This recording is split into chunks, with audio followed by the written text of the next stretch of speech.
Bonjour. Aujourd'hui, je vais continuer l'analyse du bouquin. Alors tout d'abord, l'amour a été créé pour procréer, notamment aussi pour la maternité. Sinon, la génétique, ni la génétique ni la culture n'ont de permanence ni d'objet. Et sans l'amour, cela devient de facto embarrassant.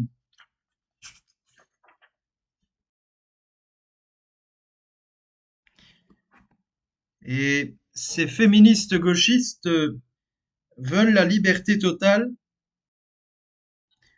Elles veulent la, elles veulent en fait que ces valeurs, ces strates de la société que représentent la famille, la culture et le corps, et que donc que la loi neutraliserait en quelque sorte les sexes. Et donc alors, ces gauchistes alors vont redoubler d'idéologie pour pouvoir avoir l'égalité parfaite. La liberté va décevoir car elle n'apporte pas le bonheur.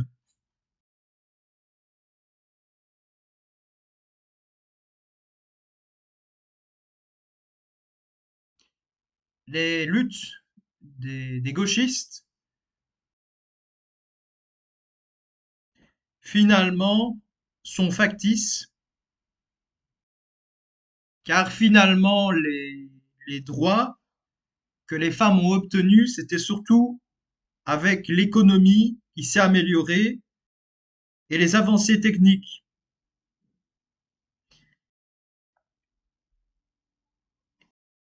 Et en fait, le pouvoir masculin a très souvent collaboré avec les femmes, à l'inverse de la bourgeoisie, et elles n'ont jamais dû arracher quoi que ce soit par la force.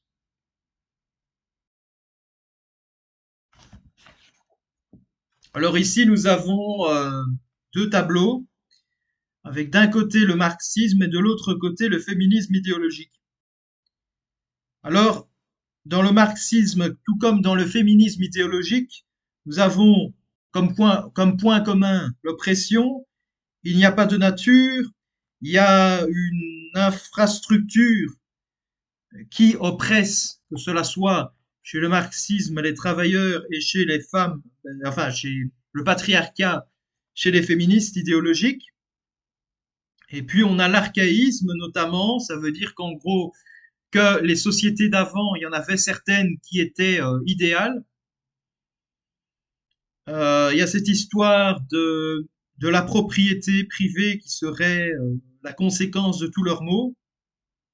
Il faut faire table rase du passé, que les femmes, tout comme les travailleurs qui ne veulent pas se libérer, ont intégré les codes de la domination, et que l'histoire est une progression unique vers la libération. Cela ne peut que aller vers le progressisme. Les adversaires du féminisme idéologique, tout comme le marxisme, sont forcément que des conservateurs ou des réactionnaires,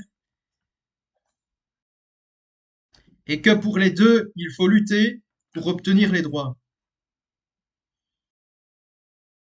Et donc, il faut abolir la domination, l'un masculine, une des dominations, c'est celle de la masculinité, et l'autre, c'est de la bourgeoisie. Euh, d'un côté, il y a les anti-communistes, et d'un autre côté, il y a les anti-féministes, et que il faut savoir faire son autocritique.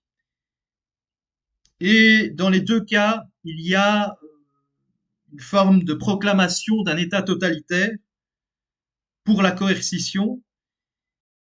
Et dans les deux cas, il y a des lendemains qui chantent, avec une totale liberté. Les gauchistes essayent de dépeindre un ennemi simpliste pour éviter toute modération.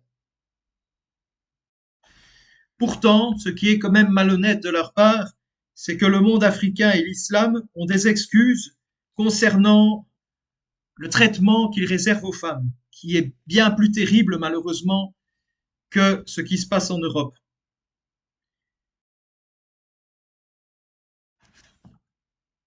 Contrairement à ce que beaucoup de gauchistes disent, le traitement fait aux femmes dans l'islam est, est terrible quand on le compare à l'Europe chrétienne.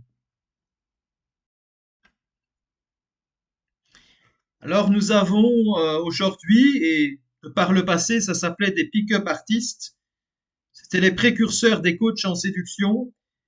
Et donc le problème c'est qu'aujourd'hui un homme a bon se montrer gentil, serviable, compréhensif, les femmes vont continuer à coucher avec des bad boys, des machos, voire même des salauds. Alors on pourrait se demander, c'est pas logique. Le jeu de la séduction, pour la plupart des hommes aujourd'hui, est impossible à gagner selon eux. Donc, cela les condamne à l'errance et à la frustration.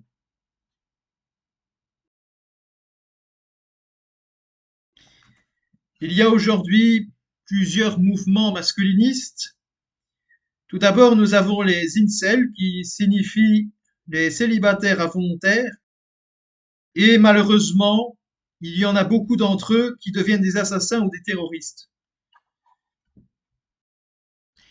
Ils se considèrent comme pas assez beaux et qu'ils n'auraient pas assez d'argent pour intéresser les filles. Et notamment, ils donneraient des statistiques, par exemple, que sur les réseaux de rencontres, il y aurait une histoire comme quoi euh, cela conduirait au désert sexuel, tandis qu'un certain nombre d'hommes sur ces mêmes réseaux de rencontres se partageraient toutes les femmes. Ces incels sont fatalistes et ils finiront soit de cocu, soit de quitter. Puis ensuite, on a les mectos, qui est un autre mouvement masculiniste. Alors, ils sont plus ils expliquent plus cette histoire d'hypergamie féminine. Et donc, c'est cette histoire que les femmes recherchent le meilleur partenaire possible en matière de ressources. Et donc, il y a une contradiction entre leur volonté d'avoir une égalité économique et d'hypergamie, donc en quelque sorte de dépendre de l'homme. Et puis, les mectos sont, leur angoisse principale est que c'est le chômage qui guette et le déclassement économique. Et à la différence des incels, c'est qu'ils proposent autre chose que le strict fatalisme.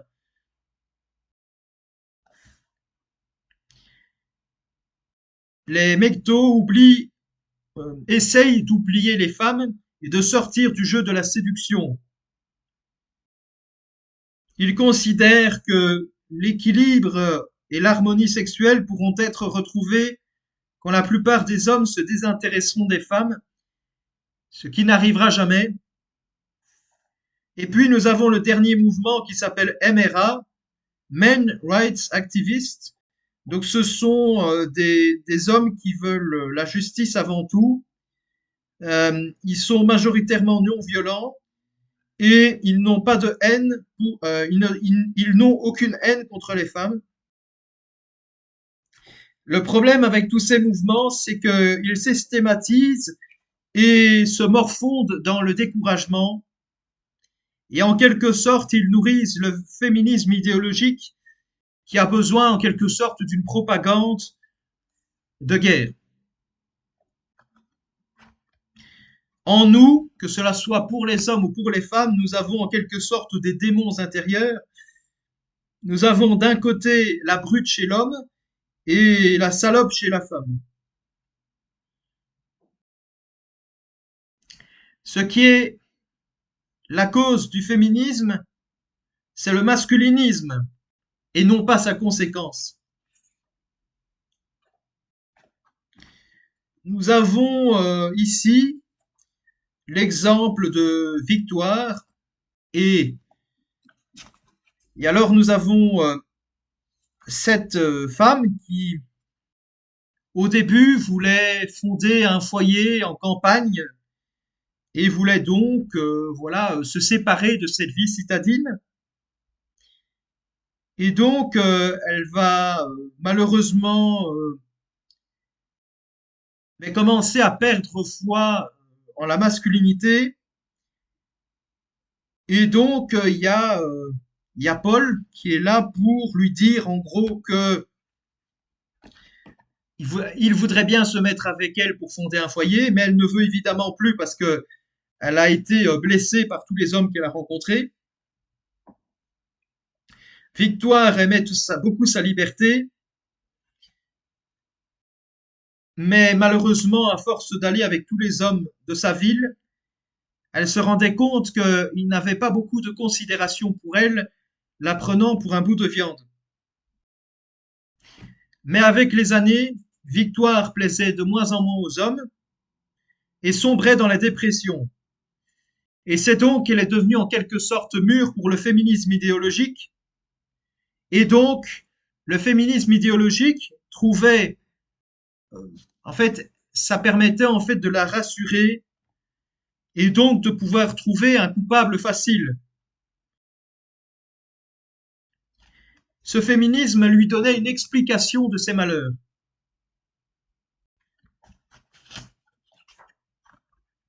Tandis que Paul, lui, voulait fonder une famille et donc cette victoire l'a quittée. Et donc elle expliquait à ce Paul qu'elle voulait fonder un foyer. Enfin, qu'est-ce que je raconte? Qu'elle voulait rester indépendante et que un foyer lui priverait en fait de sa liberté. Et puis Paul, en regardant des vidéos YouTube, il s'est rendu compte que le système patriarcal, évidemment, cela n'était pas lui, et que c'était très simpliste cette explication. Et ça l'a mené en fait finalement à être triste, seul, voire même avoir des pensées suicidaires.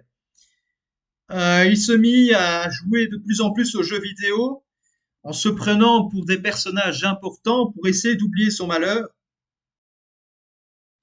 Et malheureusement, il commençait de plus en plus à rentrer dans le porno. On pourrait me rétorquer en disant que ce genre de personnes-là sont très minoritaires, mais malheureusement, avec la post-modernité, ce type d'archétype risque de devenir de plus en plus courant. Le problème, c'est qu'aujourd'hui, l'homme et la femme sont déconstruits et que la déconstruction amène encore plus de déconstruction jusqu'au néant en fait total. Les hommes ont perdu la fonction symbolique de la figure protectrice. À l'époque, il y avait des écoles de formation, que cela soit naturel et institutionnel, qui devaient les former en tant qu'hommes. Aujourd'hui, le mot de virilité et de masculinité sont tournés en dérision. Les Européens de l'Ouest ont abandonné toute forme de virilité, ce qui donc va affaiblir l'Occident, tandis que les autres civilisations sont toujours aussi puissantes. Mais il faut faire attention que les civilisations ne doivent pas se confondre avec la virilité, sinon elles deviendraient barbares. Mais elles doivent être soutenues par un air viril, sinon elles disparaîtraient. Contrairement à ce que beaucoup de gauchistes diraient, l'affaiblissement de l'homme n'a pas affaibli la violence de nos sociétés, bien au contraire, car à l'époque, au moins, il y avait cette canalisation de la violence.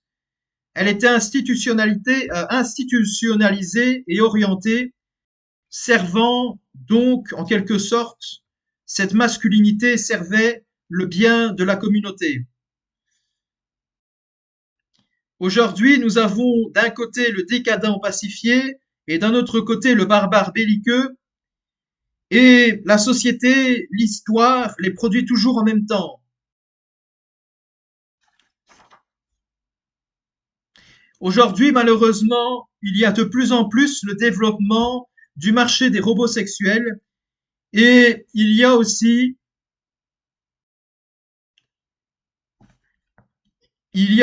souvent les féministes qui parlent des violences faites aux femmes et notamment des féminicides.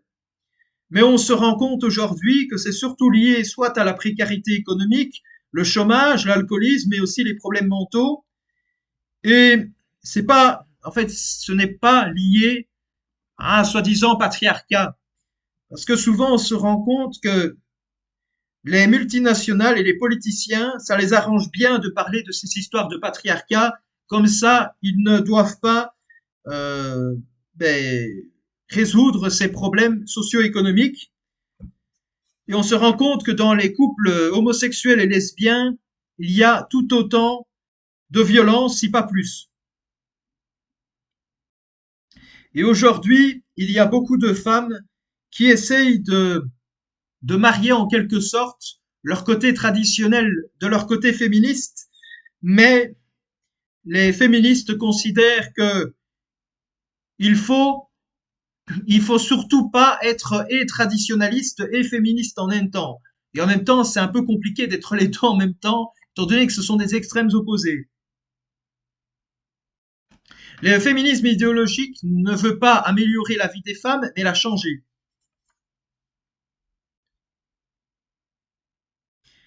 La féminité en cage et aussi la féminité refusée amènent à l'enlaidissement du monde.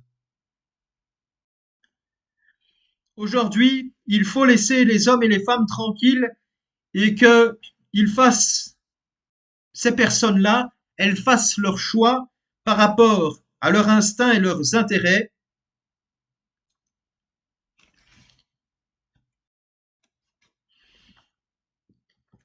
Il faut respecter la nature et il ne faut pas oublier que le premier commandement de la nature, c'est que les deux sexes s'aiment et qu'ils fondent un foyer.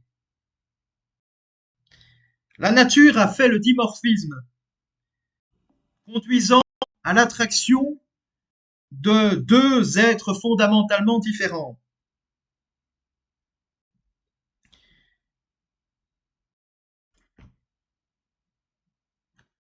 Ces individus qui sont radicalement différents,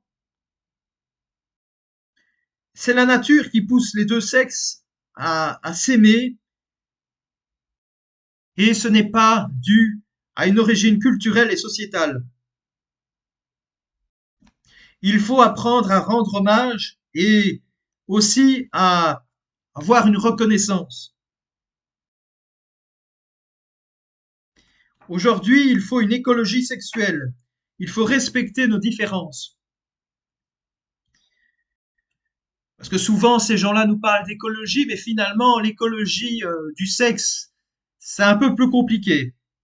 Et aussi l'écologie des populations et des civilisations. Ces gens-là veulent constamment métisser toutes les populations. Et donc, au niveau de l'écologie humaine, c'est pas terrible. Mais l'idéologie féministe veut devenir virile, mais en même temps, il trahit le sexe qu'il veut défendre, transformant les femmes en guerrières. Mais il ne faut pas oublier que la guerre restera toujours dans le domaine de l'homme et les femmes n'ont absolument rien à gagner de cultiver le ressentiment pour nourrir cette logique de conflit. Et ce sont les épouses qui ont rendu leur mari moins extrémiste et plus raisonnable. Les femmes dans l'histoire ont souffert d'un manque de reconnaissance et l'homme, d'un autre côté, a souvent fini par n'être fasciné que par la puissance virile et par ses lauriers aussi, s'attribuer des lauriers.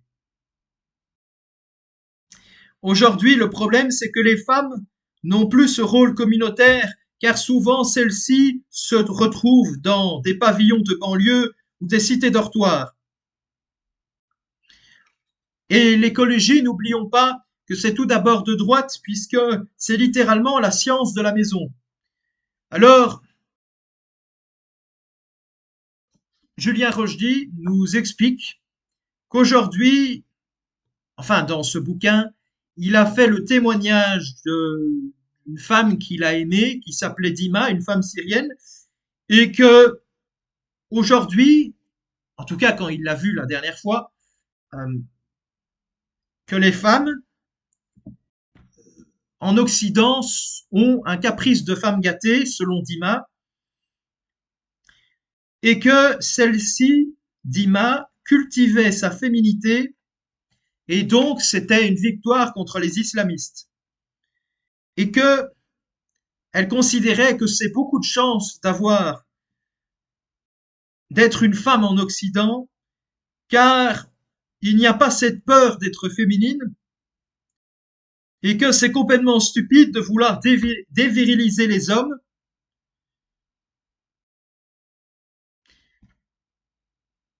Et elle lui disait toujours à Julien Rochdy, et d'être un homme, de le rester. Voilà, j'ai terminé l'analyse du bouquin. À très bientôt pour une prochaine vidéo.